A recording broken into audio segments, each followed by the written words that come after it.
భోగాపురం అంతర్జాతీయ విమానాశ్రయానికి సులభంగా చేరుకునేలా జాతీయ రహదారిపై రద్దీ నియంత్రించే విధంగా విశాఖ మహానగర ప్రాంత అభివృద్ధి సంస్థ 7 ప్రధాన రహదారులను అనుసంధానం చేసే అంశంపై భీమిలి ఎమ్మెల్యే గంటా శ్రీనివాసరావు సమీక్ష జరిపారు. తాళ్లవలస, కొత్తవలస, కాపులుప్పాడ, బోయపాలెం బృహత్తర ప్రణాళిక రహదారుల విస్తరణలో భూములు కోల్పోయే రైతుల యజమానులతో విశాఖ VMRDA కార్యాలయంలో చర్చలు జరిపారు. సుమారు 3.5 కిలోమీటర్ల పొడవైన రహదారి అభివృద్ధిలో భాగంగా అందరికీ ఆమోదయోగ్యమైన పరిష్కారం చూపించి న్యాయం చేస్తామని హామీ ఇచ్చారు. రహదారి విస్తరణలో ఆస్తులు కోల్పోయే యజమానులు స్వచ్ఛందంగా ముందుకు వచ్చి తమ వంతు సహకారం అందించాలని గంటా శ్రీనివాసరావు కోరారు.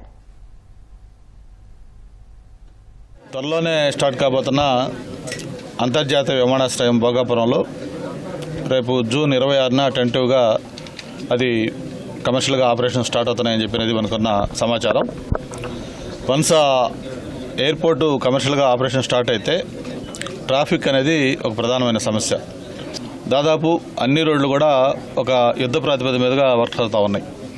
అయితే ఎక్కడైతే 1-2 చోట్ల ఈ ప్రధానంగా TDRలకు సంబంధించి కానీ లేకపోతే కాంపెన్సేషన్ సంబంధించి కానీ ఇష్యూస్ ఉన్నాయో వాటిలో కూడా ఆ స్థానికంగా ఉండే ఎమ్మెల్యేలు వాళ్ళతో సహకారం తీసుకొని వాటిలో సార్ట్అవుట్ చేసుకుని ఈ రోడ్లన్నీ కూడా as L as possible complete చేయాలనే దానికోసం ఒక యాక్షన్ ప్లాన్ కూడా తయారు చేశారు. ఈ 7 రోడ్లలో కూడా ప్రధానంగా ఎక్కువ భీమిలి కాన్స్టిట్యూన్సీలు ఉన్నాయి కాబట్టి వాళ్ళ అబ్జెక్షన్స్ వాళ్ళ కన్సర్న్ ఏదో చెప్పారు. దానికి అధికారులు కూడా ఎక్స్ప్లెనేషన్ ఇచ్చారు. దాదాపు 175 కోట్లతోటి ఈ 7 రోడ్లకి ఆల్రెడీ శంకుస్థాపన చేసుకున్నాం. కొన్ని రోడ్లు అయితే ఆల్మోస్ట్ ఆల్ కంప్లీట్గా వస్తూ ఉన్నాయి.